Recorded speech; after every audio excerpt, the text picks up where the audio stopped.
Oi, pessoal! Tudo bem? Como vocês estão de quarentena? Tô começando minha live. Tá bom? Oi, gente! Tudo bem? Espero que vocês estejam bem. O senhor ele já vai entrar. A gente acabou de fazer um teste, ele não tem Instagram, então um pouco novidade. Peraí. Não, Ari, não dá. Por favor. Mamãe tá fazendo live, peraí. Mãe, eu vou apagar a Vem. luz. Por causa daquele... Peraí, vai lá. Apaga a luz, mãe. Calma, entrou. Apaga. Transmite. Vamos lá. Tá entrando. Vocês estão ouvindo bem? Vamos. Olá, Feli. Tudo bem? Olá. Cheguei na hora. Conseguiu chegar na hora. Muito bom. Tudo bom? Sou aluno aplicado. Isso mesmo. Muito bom. Então tá bom, pessoal. Tá todo mundo ouvindo? A gente já tá com 56 pessoas aqui agora. A gente vai ser pontual. Vamos começar também. Primeira coisa, obrigada, Sr. Eli, pela presença ilustre. Muita honra estar aqui com você. Eu queria, acho que alguns de vocês, muitos de vocês já conhecem esse convidado mais do que especial que está aqui com a gente hoje. Mas eu vou falar um pouquinho, né? Um homem que é um lutador, como ele mesmo diz. Eu diria um vencedor, mas eu gosto da palavra... Dá para ouvir? Tá. Eu gosto da palavra lutador, porque nós todos temos uma missão aqui. Quando a gente venceu, a missão acabou. Então, a gente tem que ser sempre um lutador. Todos nós temos uma missão aqui. Então, o Sr. Eli, ele é um lutador de sucesso, um homem muito especial, que me inspira muito, já me inspirou muito e que inspira muitas pessoas. E o que eu percebo é que o Sr. Eli, ele inspira mais pela pessoa que ele é. Apesar de ele ter chegado lá, ele inspira por ser uma pessoa humilde, por ser uma pessoa que alimenta a sua alma constantemente e que vive uma vida significativa, que vive servindo a Deus com essa humildade, desde a hora que ele acorda até a hora que ele vai dormir, verdade? Né? Não é isso, Sr. Eli? E assim, aí vocês devem estar se perguntando, eu vou fazer uma breve apresentação minha também, para a gente dar a voz do Sr. Eli e continuar essa live. Vocês devem estar se perguntando por que dessa live, da onde o empresário com a nutricionista. E aí vocês vão entender no decorrer dessa live. Eu queria me apresentar um pouquinho para vocês. Como nutricionista integrativa, eu não acredito que o alimento seja apenas aquele que alimenta as células, que alimenta o corpo. Eu acredito que a alimentação verdadeira, ela tem que ser de corpo, de mente e de alma. Hoje a gente vê as pessoas ou cuidando demais do corpo. Quando a gente fala o corpo, pode ser da matéria também. As pessoas estão dando muito cuidado ao corpo e estão deixando de lado a alma. Mas também, Sr. Eli, a gente tem as pessoas que estão cuidando muito da alma e estão deixando de lado o corpo. E a nutrição integrativa, ela vem para te mostrar que esse cuidado de corpo, mente e alma é essencial. É o único caminho que realmente faz dar certo. Que é quando a gente cuida dos dois. A gente não pode cuidar só da alma sem cuidar do corpo e não pode só cuidar do corpo sem cuidar da alma. Como diz o Rebbe, como diz Maimônides. E eu, como estudiosa da nutrição integrativa, eu falo para vocês que eu amo estudar já faz um tempo a Cabala, neurociência, yoga e meditação. Eu estudei Theta Healing e eu percebo que hoje a ciência exata, que é uma ciência que eu também estudo, eu acabei me formando em suplementação no esporte, em modulação intestinal, estou no curso atualmente, eu fiz vários cursos e a minha verdadeira paixão é transformar e tocar a vida de alguém, de alguma pessoa. E eu percebo que esse cruzamento dessas medicinas antigas, orientais, espirituais, com as ciências exatas estão dando muito mais respaldo para a gente conseguir seguir nesse caminho. E é por isso que hoje o convidado, o Sr. Eli Horn, ele vai contar um pouco para a gente, ele vai se apresentar e contar um pouco para a gente, Sr. Eli, como que a gente consegue cuidar da alma numa vida cheia de trabalho, de compromissos, com uma agenda tão lotada. Como que a gente consegue fazer isso? Pode se apresentar primeiro do seu jeito e conta pra gente um pouquinho, ensina um pouco a gente essa sua experiência incrível de vida. Em primeiro lugar, confesso minha ignorância no assunto. Nunca fiz palestra sobre nutrição da alma. Hoje vai ser minha inauguração. Ponto 2. O corpo existe, ele é físico, e a alma existe e não é física. Hoje tive uma aula de Kabbalah à tarde. Na prática, ou na realidade, é uma coisa só. No fim dos tempos, o físico ele vai se diluir em espiritualidade. Espiritualidade vai se diluir em físico. Então não vai ter uma nem outra. Vai ter tudo na base da essência como essência divina. É muito difícil explicar, porque é algo que não é muito lógico, mas a matéria é e não é ao mesmo tempo. Existe a matéria e não existe a matéria. To be or not to be, that is the question. Isso é real na física. Isso explica que a criação é e não é ao mesmo tempo, a matéria é e não é ao mesmo tempo, a alma é e não é ao mesmo tempo. No fim, as duas vão se conjugar e vão ficar juntas, já que elas são a mesma coisa. Nutrição da alma. É um belo assunto. O que é nutrição da alma? A alma, ela reflete teu comportamento humano em termos de ética, de objetivos, em termos de bem, de moral. Se você faz algo bom, isso se reflete na tua cara, vai ter uma cara que reflete o bem. E se você fizer algo errado, vai se refletir na tua cara também.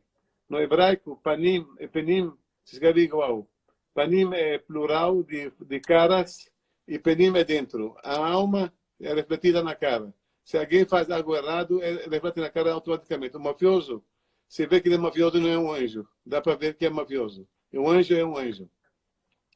Se nós fizermos o bem, então, nós estamos alimentando nossa alma. A pena de alguém que morre sem ter feito nunca algo de bom. Ele vai ficar pobre na eternidade. A alma dele vai ficar pelada. Isso não é nada bom. É muito mais interessante, mais lógico, mais inteligente fazer o bem, porque essa nutrição de alma que a gente leva já até leva no outro mundo. A única moeda conversível nesse mundo e no outro mundo é o bem que você faz. Você não leva nem dólar, nem real, nem euro, nem roupa, nem mulher, nem esposa, nem filhos. Você leva o bem que você faz. Se alguém vai fazer o bem, então por que fazê-lo só na morte ou não fazê-lo em absoluto? Quando alguém vai morrer, o que ele pensa? Pensa no bem que ele fez, pensa naquilo que ele não fez, se arrepende e não vai pensar em detalhes, em fúteis ou objetos que não têm sentido, vai pensar no bem que ele, repito, que ele fez ou no bem que ele não fez. Então, muito mais barato fazer isso agora, conscientemente, do que depois. Só para concluir o primeiro assunto, fazer bem nutre a alma. Todo mundo sente isso. Eu acho que é uma coisa óbvia. Estamos aqui no mundo para sermos testados. O grande teste é fazer o bem ou não fazer o bem. O grande teste é dominar o mal, fazer o bem e ser consciente desse assunto. Pronto, terminou minha exposição primeiro. E como a gente sabe o que é fazer o bem dentro da capacidade de cada um? Como que seria fazer o bem? Porque eu acredito assim, todo mundo sabe. Eu sinto que assim, muitas vezes a gente tem algumas... Eu achei minha missão está muito com a nutrição, eu percebo, eu acho que na outra encarnação eu devo ter passado fome, porque eu não posso ver alguém passando fome ou hipernutrido, que eu preciso estar fazendo a minha parte. E eu acho que todos nós nascemos... eu me inspiro muito, não é eu que acho, né? Eu me inspiro muito em algumas literaturas do Rebbe, Mishnei Torah de Maimônides, é onde a gente consegue conectar o corpo com a alma e descobrir a nossa missão, para onde a gente pode fazer o bem. Porque, tudo bem, a gente pode fazer o bem, a gente quer saber como que você pode fazer o bem, mas também, muitas vezes, a gente pode fazer o bem trabalhando, fazendo um bem, num papel, numa missão que talvez quando a gente descobre realmente, a gente faz sentido, a vida fica mais significativa e a gente atinge esse bem. Como que a gente pode fazer o bem, na sua opinião? Eu acho que o bem é óbvio. Te dar um beijo na bochecha é um bem. Te dar uma tapa na cara é um mal. Isso aqui é óbvio. Não precisa nem falar. Qual a tua pergunta, de novo? Só uma coisa. É óbvio, mas olha uma coisa. um beijo é o bem, um tapa na cara não é bem. A matéria toda, quando eu estudo a matéria, a gente pode transformar. O seu Eli, ele sabe transformar a matéria e fazer o bem. Muitas pessoas, elas podem criar posses e querer comprar para elas encher o ego. Mas a gente pode pegar essa posse, o dinheiro, por exemplo, e fazer o bem. O alimento, ele pode servir para alimentar o nosso ego, para dar prazer e desejo. Mas o ego não é bem, dona Daniela. O ego já não é bem. Já saímos do assunto. Bem, não. O ego é o mal.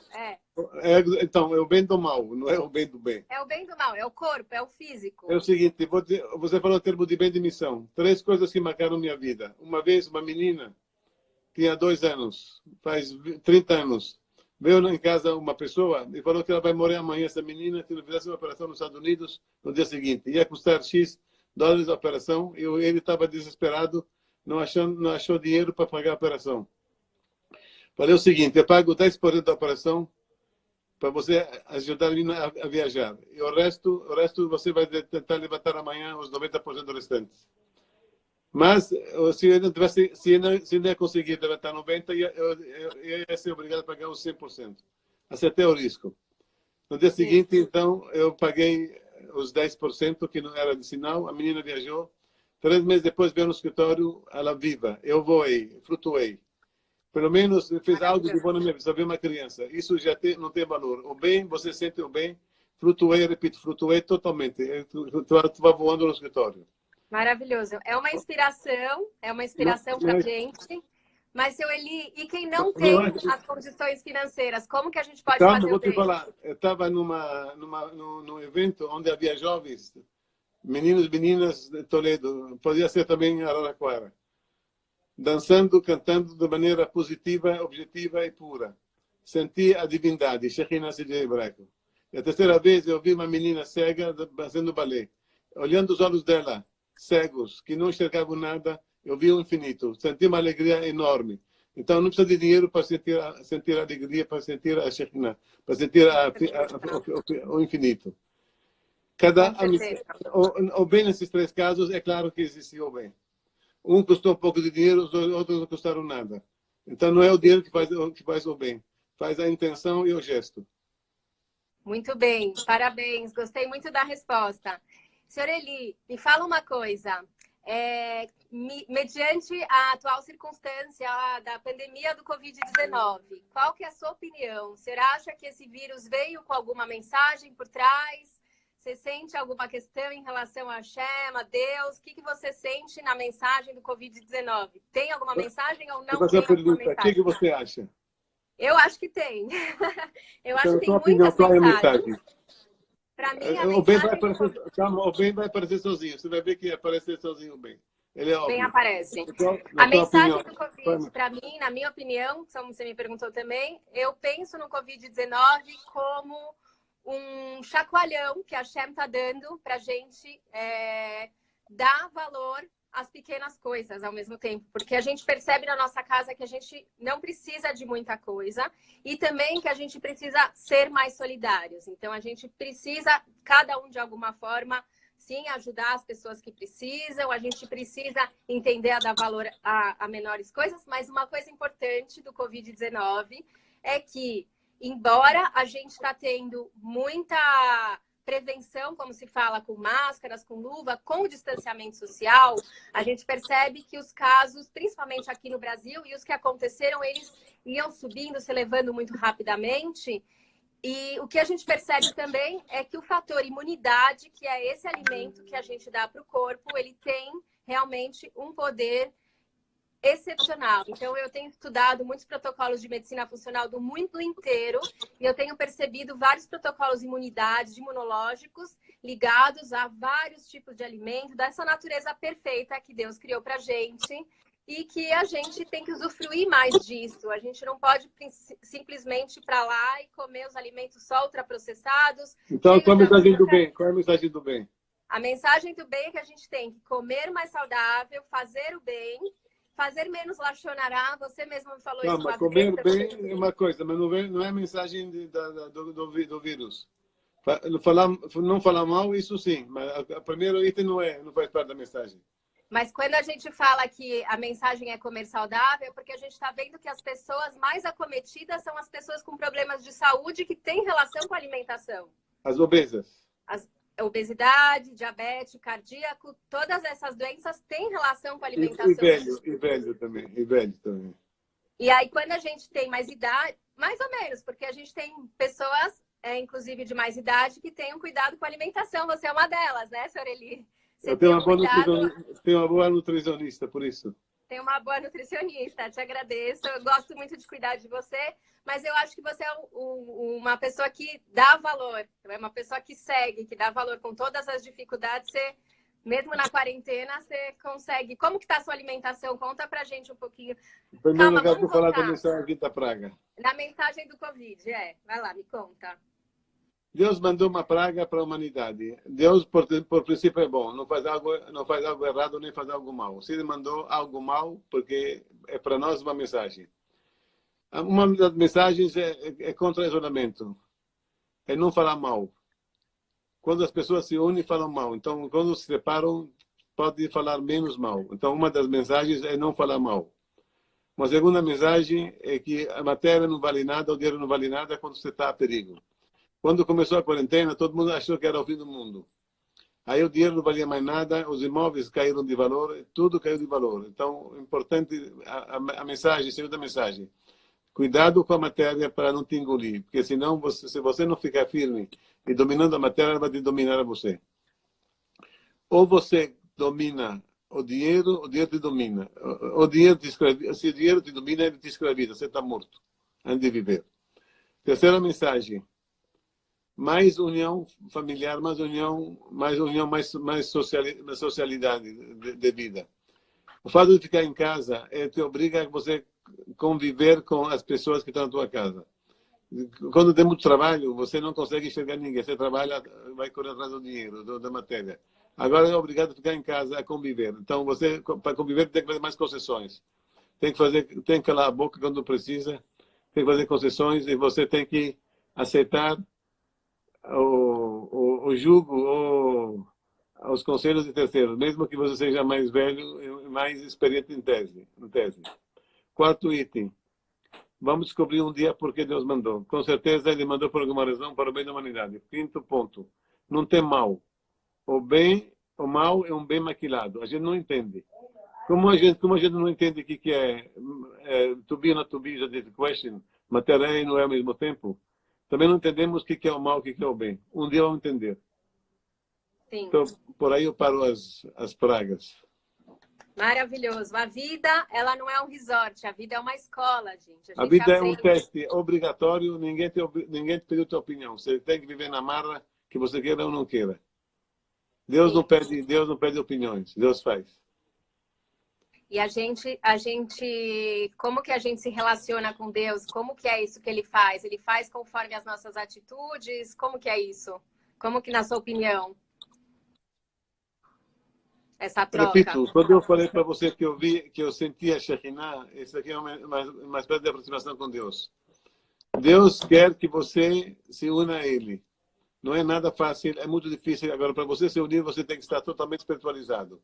Um cabalista que se preze, e tem muito poucos no mundo que se prezam, consegue atingir a espiritualidade da Shekhinah. Mas isso é uma raridade. No mundo tem muito pouca pessoa que consegue fazer isso.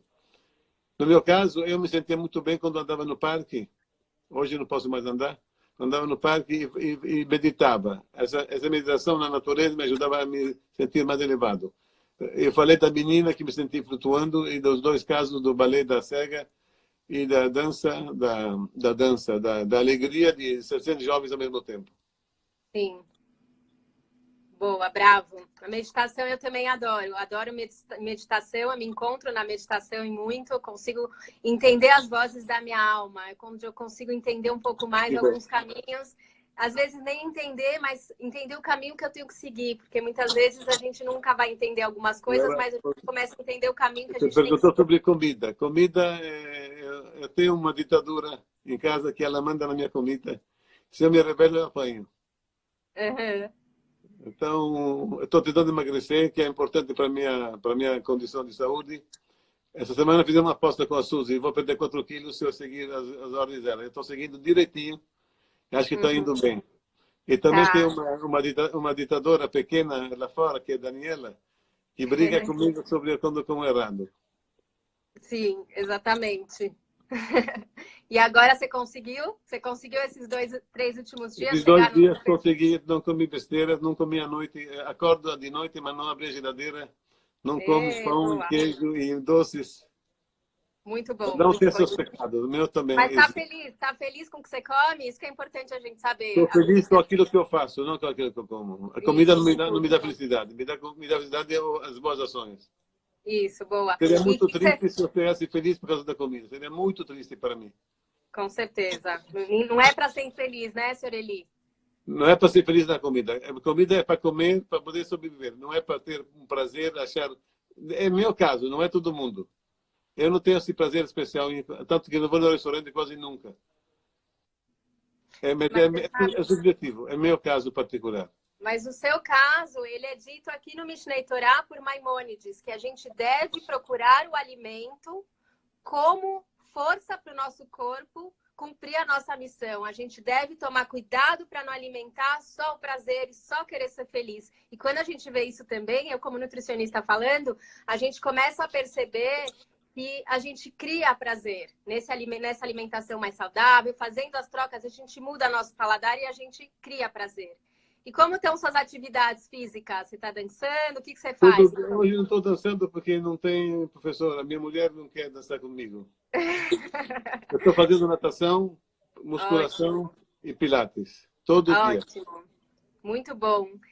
E, senhor Eli, o senhor indica para a gente um livro, alguns livros a gente quer saber. A gente quer saber alguns livros. Toda vez que eu saio daí, eu te ensino um pouco de nutrição e você me traz livros. E eu queria, desses livros que eu sei que você gosta de dar para as pessoas, quais os livros que você acha que realmente podem mudar a vida de uma pessoa, que vale a pena a gente ler? Um livro que eu gosto muito é Caminho de Deus, de um cabalista... Aryeh Kaplan, não, é... Eu sei qual Luzzatto. Outro livro que eu gosto muito é sobre a Segunda Guerra Mundial, os judeus no Holocausto. Como chama, Suzy? Martin Gilbert. É um livro maravilhoso. Quem quiser, eu tenho uns milhares no meu escritório. Foram comprados para ser doados. Outro livro bom é toda a série de Aryeh Kaplan. Como chama, Aryeh Kaplan? Aryeh Kaplan é um autor prolífico, maravilhoso, que morreu cedo. Fez uns 20 livros muito bons. Aryeh Kaplan. Muito bom. Uhum. Para ter uma ideia, ele estava... Várias pessoas aqui estão escrevendo que estão conhecendo. Jardim de Emuná. Conhece? Jardim de Emuná é outro. Esse é do Arush. Tá. É bom livro. Um falando livro sobre Aryeh Kaplan, esse do Rebbe é muito bom. Esse do Rebbe é um ótimo. Livro que eu li 7 vezes. E cada vez que eu leio, eu sinto uma mensagem diferente. Inclusive, você me deu um e eu acabei doando porque eu já tinha. Mas é um livro que eu sinto que toca muita gente. Tanto pessoas judias quanto não judias amam esse livro. O melhor custo-benefício é livro. Eu comprei esse ano pelo menos 10 mil livros. Já doei uns 3. Faltaram 7 para ser doados. Quem quiser ler, com o maior prazer, liga para o escritório quando eu abrir. Pede, eu dou com o maior prazer. Aliás, vocês me fazem um favor quando vocês pegam um livro meu.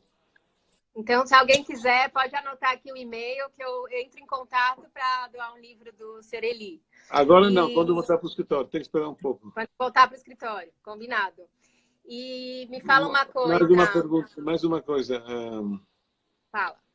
Tem um livro sobre o Holocausto muito bom do Martin Gilbert. Também tem milhares no escritório para doar, quem quiser receber, com o maior prazer. Cada judeu tem que saber o que aconteceu, porque se não souber conhecer a história, ela pode repetir de novo o mal que foi feito. Temos a obrigação de saber o que aconteceu para que isso não se repita. Obrigação. Sim. Tem meu sogro era um lutador, estava em Auschwitz, dos 14 aos 18 anos, saiu de lá, queimaram a mãe, o pai, os 2 irmãos e a irmã. Meu filho, Efraim, mais velho, se chama Efraim Shmuel, que é o nome do pai dele. O segundo filho, Rafael Abba, seria o irmão dele. A terceira, Yotan Ari, que é outro irmão. A Suzy chama Cyril, que é o nome da mãe dele. Da irmã dele, desculpe. O meu filho, então, nós temos a obrigação de lembrar o Holocausto, não podemos esquecer isso nunca, tem que ser algo diário na nossa casa. Se a gente não tomar conta, pode se repetir. Ontem, o Ciro Gomes, que é um péssimo político, falou besteira, falou mal dos judeus. Então, nós temos que estar sempre atentos a esse assunto, sempre, sempre, sempre, sempre. Sim, com certeza. Eu acho que existe até alguns filmes que representam, às vezes, o ponto fraco do judaísmo, né? Assim, a gente vê alguns tipos de repressão familiar, de repressão nas relações de marido e mulher, que são representados em alguns filmes. E eu acho que é muito importante nós, judeus, mostrarmos para as pessoas que essas falhas que são mostradas muitas vezes em filmes, elas são um pedaço, às vezes um caso, mas ela não é o que identifica a identidade judaica, ela é muito diferente disso. Então, defendendo essa questão judaica. O livro do Sr. Davi, o pai da tia Suzy, também eu li, maravilhoso, é uma lição de vida também, é um livro muito, muito incrível. Gostei muito também desse livro. E a gente lendo, a gente também está alimentando nossa alma, né, Sr. Eli? O senhor tem lido agora? O livro do... Estou lendo, sim. O livro do meu sogro, ele estava dançando na festa do casamento do Efraim. Ele levantou a mão na mesa dançando, mostrou a tatuagem. Eu posso ser feliz com minha família e não devo esquecer a memória dos meus pais e do Holocausto. Então, nós, judeus, temos que unir a alegria e o prazer com a tristeza do passado. Não podemos esquecer isso nunca. Como no casamento que quebrou o copo. Com certeza. O maior exemplo, Dani, desculpa intervir. Pode falar, tia Suzy, é um prazer ter você aqui também. O maior exemplo dessa dualidade da alegria e da tristeza quando num casamento acaba a cerimônia, se quebra um copo em memória da destruição do Templo de Jerusalém. Então, a gente sempre vive essa dualidade de alegria e não esquecer os momentos que passamos. Sim, o equilíbrio da vida, com certeza. A gente está sempre lembrando tudo que o nosso povo passou. Adorei, tia Suzy, obrigada pela participação. Esses livros, por exemplo, são alimentos da alma. Quem lê esses livros todos, são todos alimentos da alma. De graça. Alimentos da alma. É isso mesmo, com certeza. Dani, uma coisa muito, muito bonita que não só o judaísmo, a Bíblia, tudo é uma coisa muito atual. Que a gente não é que aconteceu milhares de anos atrás. Quando a gente em Hanukkah fala, tem essa canção tão bonita que fala dos milagros de Hanukkah, que com certeza que os filhos voltam da escola cantando, a gente fala dos milagros que a gente fez para a gente naqueles dias, no tempo atual. Vayamim Ahem, no passado, Basman Azeh, no presente. Então, sempre a gente tem a possibilidade de aplicar isso para o dia a dia. Ou quando a gente fala em Pesach, em cada geração, Behol Dor Vador, a gente tem que se ver como se saiu de Mitzrayim. Não foi eles. Nós temos que internalizar isso. Isso mesmo, que lindo. Na frente de um grande homem sempre tem uma grande mulher, não atrás. Na frente de uma grande mulher tem um homem atrás, é do contrário. Tem Hashem, e Hashem, vou te contar uma coisa muito bonita. Hashem, quando a gente fala em hebraico, a palavra mikre é tipo por acaso. Por acaso eu te conheci, por acaso eu te vi numa viagem de avião, mas mikre não é acaso, porque nós não temos acaso, não tem coincidência. E mikre, a gente escreve em hebraico, a letra M, Mem, a letra K, Q, Resh, e a letra Rei. Se você lê de trás para frente, quer dizer Hashem Rokem, que Deus borda. E o que significa Deus borda? Um bordado, você vê à frente uma paisagem, uma flor bonita, uma figura, mas atrás está cheio de nós, coisas que a gente não entende. Então, nossa vida tem o lado, digamos, misterioso que a gente às vezes não pode entender. Por exemplo, nas leis de kashrut, você não mistura lã com linho. O que tem a ver? Não é uma coisa física, é uma coisa mística que a gente não... Tem coisas que a gente nunca vai entender. Não vai entender, justamente por isso, porque é um bordado. E o maior bordado tem uma canção maravilhosa que quando o noivo entra, digamos, para receber a noiva, ele fala, está escrito um pasuk, mas eu não sei exato onde, eu vou te mandar a canção, que é maravilhosa. Diz que não é micré, que não é um acaso, Hashem Roquem, quando o homem encontra a mulher. O Deus borda quando tem digamos, o casal, homem e mulher, que é a coisa mais difícil. Ai, que lindo! No meu caso foi fácil, Deus escolheu rápido. Foi fácil. Falou que foi fácil, tia Suzy. Não, ele casou com 31. Não é que casou com 9. Esperei ela crescer, é isso. Sim. Não, muito, muito bonito, muito bonito. Perguntaram aqui como é o nome do livro mesmo, o livro do senhor Davi, do seu pai, tia Suzy? Não, é que a gente...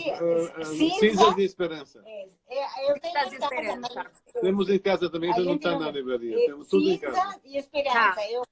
Por que cinzas? Porque os pais foram cremados, não foram e esperança de reconstruir, de construir uma família. Quem pegar o livro tem que prometer ler esse livro mais um pelo menos.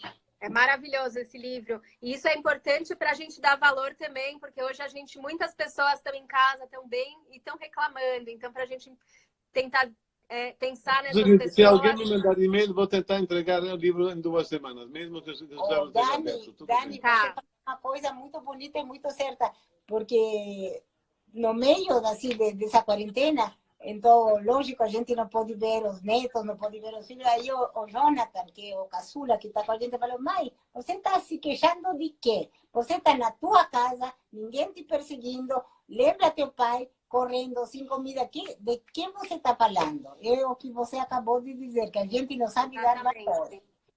Com várias pessoas que eu converso, eu percebo que uma das coisas que eu sinto muita gente falando é como a gente percebe que a gente precisa de tão pouco para viver a vida, para ser feliz. Que a gente mesmo precisa estar dentro da nossa casa e a gente pode fazer tudo. Hoje em dia, com a internet, né, a gente consegue ainda fazer muita coisa de dentro da nossa casa. Eu acho que muita coisa vai continuar depois dessa quarentena. A gente vai manter um pedacinho nosso na quarentena. O que você acha, Xereli? Como que vai ser depois? Você acha que a gente vai voltar àquela vida à toa ou sempre a gente vai viver um pouco na quarentena? Ficou assim o homem? O ser humano? Sim. Não tanto. Quê? Não tanto, né? Não tanto. O homem tem cabeça dura. Ele vai mudar, mas muito devagar. Só muda com paulada do popô. O homem é muito teimoso. Não conheço muito a natureza. Dani, a gente esquece rápido. Esquece rápido. Vocês acham que a gente vai voltar ao normal daqui a pouco? Não, não normal. Muita coisa já no trabalho já se sabe. O Jonathan trabalha com startup, tudo isso. Ele escutou comentários que a maioria vai ficar tipo em casa fazendo porque consegue fazer. Então, depende da profissão, vai ficar assim, como você falou. Mas o que eu percebi como nutricionista falando, eu percebi hoje, eu estou atendendo online, muita gente ainda, e eu estou percebendo que muito mais pessoas estão interessadas na saúde, na imunidade, no bem-estar, em se fortalecer, não só no tanquinho do abdominal, no corpo. E isso é muito positivo, porque é uma coisa para a vida, uma coisa que você já começa a pensar como uma coisa para o futuro das crianças, uma coisa para fortalecer a imunidade, porque hoje, né, o que a gente sabe, o que a gente mais pode ter nessa hora é uma imunidade boa para a gente conseguir levar adiante, né? Uma vida sabia em todo sentido, como a gente fala, da parte espiritual e a parte física. Exatamente, uma vida significativa, né? Como diz o Harry. Exatamente. Acho que é isso. A gente como diz o logo que eu adoro, nutrição e ação. Porque ação é muito importante, pôr em prática. Exatamente. Não pode ficar só na teoria. Temos que pôr na prática, exatamente. Com certeza. Exatamente. Eu posso ler um trechinho do Mishneh Torah de Maimônides para a gente falar um pouquinho, terminar um pouquinho e ver se tem alguma pergunta? Depois, no fim, queria complicar um pouco a vida. No fim, 2 minutos. O que você quer? Me fala. Queria complicar um pouco a vida, 1 minuto. complicar? Você vai complicar minha vida? É isso aqui? A nossa, dos outros, mas no fim da reunião, não agora. Eu tô tá bom, tá bom. Tô fora do ar, Tá vou bom. embora. Beijo, Dani. Beijo, tia Suzy, Faça a obrigada. pergunta, no Adorei fim sua eu complico, participação. no fim eu complico. No fim você complica. Então deixa eu tentar aqui pelo menos me preparar antes, né? Lendo um pouco de Mishneh Torah, porque vocês já perceberam que eu fui colocada aqui na parede, mas tudo bem. Bom, eu acho interessante porque tem nesse Mishneh Torah de Maimônides. Maimônides foi um médico e muito espiritualizado que colocou nesse Mishneh Torah algumas leis, muitas leis sobre nutrição. Então eu vou ler alguns trechinhos que eu criei aqui para a aula de hoje, porque aproveitar que hoje a gente tem muitas pessoas que alimentam a alma, que cuidam do judaísmo, que cuidam disso e estão aqui, mas para também a gente lembrar de fortalecer os dois e vice-versa. A gente também tem aqui na nutrição do meu lado muitas pessoas que estão querendo procurar o corpo ideal, o corpo perfeito, mas que também precisam lembrar de fortalecer esse lado espiritual, essa missão para a qual a gente veio. Então, já que ao manter o corpo com saúde e vigor, o indivíduo caminha nas sendas do indivíduo, é impossível durante uma doença se ter qualquer entendimento ou conhecimento do Criador. É dever de um homem evitar tudo que seja danoso ao corpo e cultivar hábitos que geram saúde. Aí ele coloca aqui que se a pessoa leva uma vida sedentária, por isso que a gente deve fazer exercícios físicos, e não faz exercícios, negligencia as funções excretórias ou tem prisão de ventre, mesmo que coma comida sadia, cuide-se de regras médicas, estará durante toda a sua vida sujeita a dores e problemas de saúde. Então, aqui a gente vê hoje na ciência muita ligação ao intestino também. Então, essa questão que ele fala da atividade física e prestar atenção no intestino. A gente tem que prestar porque ele é o nosso segundo cérebro. E Salomão disse, aquele que preserva sua boca e sua língua, Lachonará, como diz o Sr. Eli, e a boca, escolhendo comidas saudáveis, não só pelo mero prazer, preserva a sua alma de apuros. Então, isso é um pouco de Mishneh Torah. E agora, Sr. Eli, o que o senhor quer me colocar numa saia justa? Vou falar desse assunto. Tem uma canção do Julio Iglesias, Roubar Tempo ao Tempo. Eu trabalhei dos 19 anos até 68, quase 15 horas por dia, 6 dias por semana. Quis roubar tempo ao tempo, quis abusar, abusei. Quando eu fiquei com Parkinson aos 68 anos, eu pensei, por que Deus me mandou Parkinson? Hoje, para botar uma calça é um problema, para botar uma meia é um problema, para andar é um problema, tudo é um problema. E tudo que eu faço é slow motion. Possivelmente é uma resposta. Eu não posso roubar tempo ao tempo. Eu quis abusar do tempo, Deus mandou um contraponto para eu respeitar o tempo. É a única explicação que eu tenho do meu Parkinson. Pode ser, então, faz muito sentido. Então, em termos de comida alimentar, não pode roubar tempo ao tempo, não pode abusar, não pode deixar de respeitar cada coisa no seu lugar. Se você deixar de fazer isso, você vai pagar o preço bem mais caro um dia. Sim, com certeza, com certeza. E é muito bonito uma pessoa ter essa humildade, né, de olhar, assim, da onde vem a questão, o seu problema.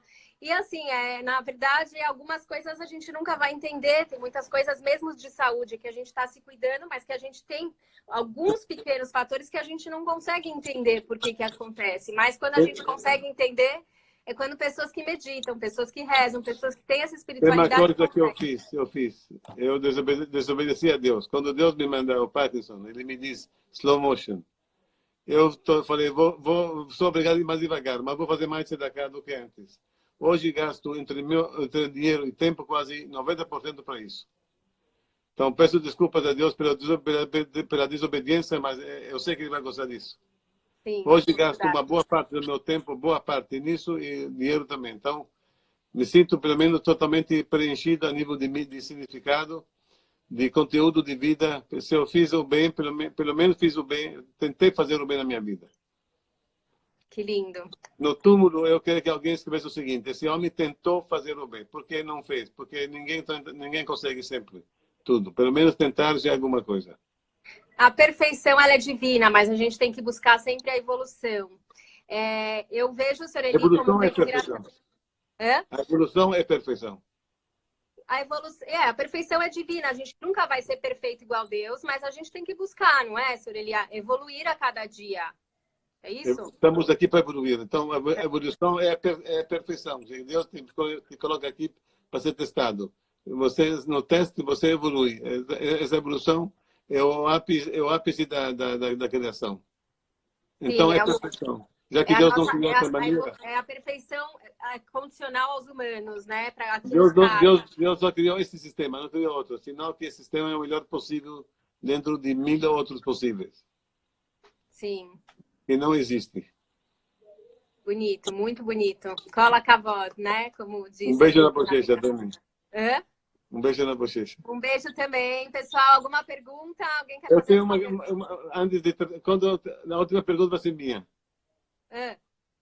Estou esperando se alguém quer fazer alguma pergunta para eu fazer a minha. Alguém tem alguma pergunta? Alguém quer perguntar agora?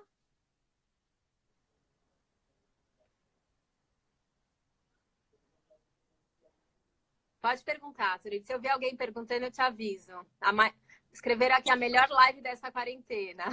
Lindo, parabéns, tá bom. Eu falei no começo sobre a matéria é e não é. O que é um buraco negro?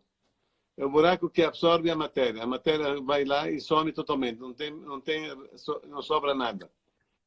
Se as matérias somem, ela existe e vai para o nada, então o nada também pode ser uma matéria. Então isso explica a criação do mundo por Deus. A física explica tudo que Deus, em termos de física. Quando você pega um jato de luz e você manda como chama? Você manda um átomo à distância, a luz, ora é partícula, ora é energia. Então, ela é e não é. A matéria é e não é. A espiritualidade é e não é. Na física, isso também está provado também. Um cabalista nosso do 20º século falou isso em 1870, do 19º século, que a matéria é e não é. Ele não soube explicar a nível científico, então foi negligenciado. Até que, se não me engano, um físico, Heisenberg, descobriu isso e ganhou o prêmio Nobel da Física. Qual é a mensagem em conclusão? Que a alma é corpo, o corpo é alma. Suzy, estou falando. A alma é corpo, o corpo é alma. No fim é tudo igual. Dificilmente vão aceitar esse assunto, mas é um fato. Tanto na Kabbalah como na física as coisas se misturam no fim. No fim, tudo é uma coisa só. Aí vai para a unidade e aí explica Deus. Sim. Tudo é unidade. Homem, mulher, humanidade. A matéria, o preto e o branco é unidade. A matéria é unidade, o mal é unidade. E no fim de tudo vai se juntar para fazer a unidade, que é uma coisa só. A física explica. Quem gosta de Kabbalah também gosta de física. É muito, muito, muito interessante. Adoro eu diria que é apaixonante. Eu adoro física. Eu não. É a mesma coisa. Tá. Física quântica. Física quântica. Tá, aí sim. Tá. A Kabbalah, o que é bacana é o comportamento proativo que ela ensina a gente a ter, né, com a vida. Não querer só reação, aquela necessidades imediatas. A gente entender um pouco a proação da vida. Maravilhoso isso que você falou. Perguntaram uma coisa interessante aqui, Soreli. Como que a gente consegue, nos dias de hoje, passar para as crianças, para essas futuras gerações, essa simplicidade de vida, essa espiritualidade que você consegue passar, que você conseguiu passar para os seus filhos? Como que a gente faz igual? Qual a receita do bolo? Eu acho o seguinte, eu vou falar do meu pai. Meu pai morreu quando eu tinha 35 anos. Eu aprendi dele a fazer tzedakah. Ele doou, não tinha muito dinheiro, mas doou 100% para tzedakah. 100. Então, me deixou um legado que eu aprendi muito com isso e me ajudou a fazer a tzedakah na minha vida. Os filhos seguem os pais.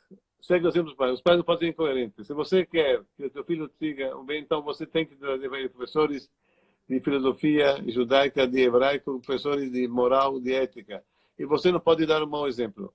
Se você fizer tudo isso certinho, com certeza os seus filhos vão sair bem. Com certeza absoluta. Bravo. Não tem...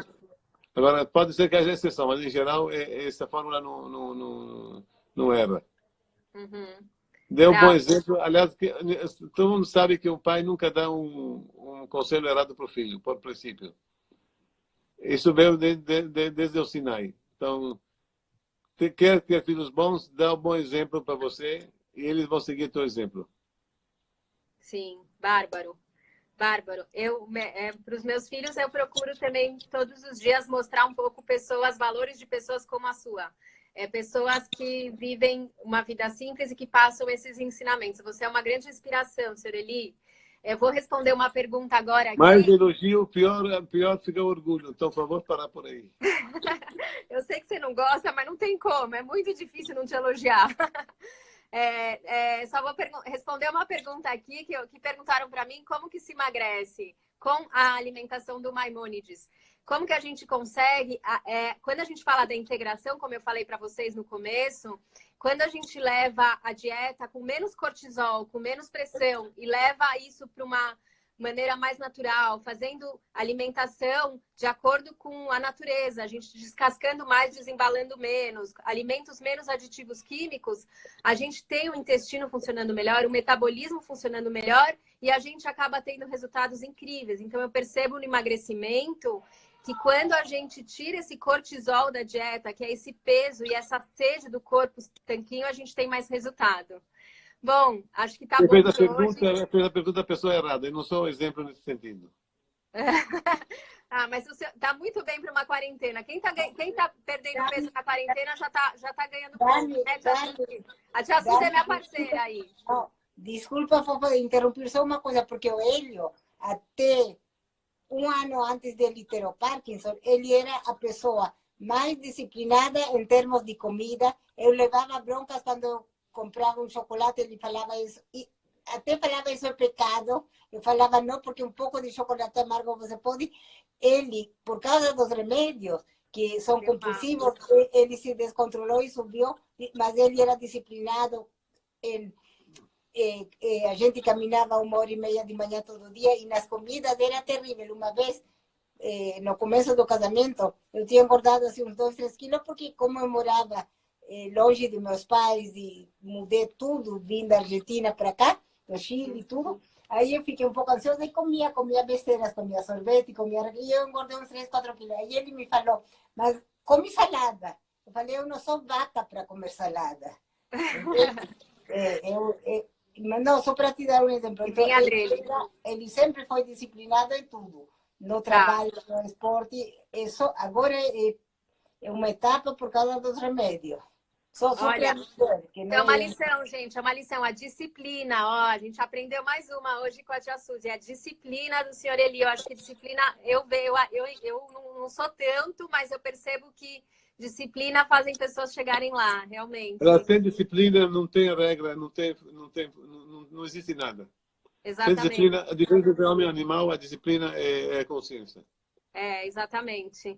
E hoje a tia Suzy é uma grande parceira minha, né? Ela também gosta muito de nutrição e ela cuida muito bem da alimentação, escolhe muito bem os alimentos. Hoje é dia de aniversário de casamento. Parabéns para o aniversário de casamento. Obrigado. Parabéns, muitas felicidades a esse casal incrível, que eu gosto Obrigado. muito dos dois. Obrigada, gente. Isso prova que existem milagres. Existem milagres, né, tia Suzy? Dizem as más línguas que os casamentos que permanecerem na quarentena vão para sempre. Amém. Boa sextena. Vão para sempre, né? Porque agora obrigado a você, Dani. Obrigado à plateia. Obrigada mesmo. Foi ótimo. Obrigada, pessoal, todos que assistiram. Prazer ter vocês. Se tiver qualquer dúvida, se vocês quiserem me chamar aqui depois no Instagram. Um grande abraço. Obrigada. Que você continue nesse, digamos, o que você escolheu, nutrição, mas no fundo é ajudar as pessoas, iluminar as pessoas e fazer com que cada um viva um pouco melhor. Parabéns. Isso, amém. Eu sou uma grande fã de você. Obrigada mesmo. E parabéns você também pela grande mulher. Te admiro muito, tia Suzy. Até mais, gente. Obrigado, tchau. Boa noite. Obrigada, Tchau. boa noite. Boa noite.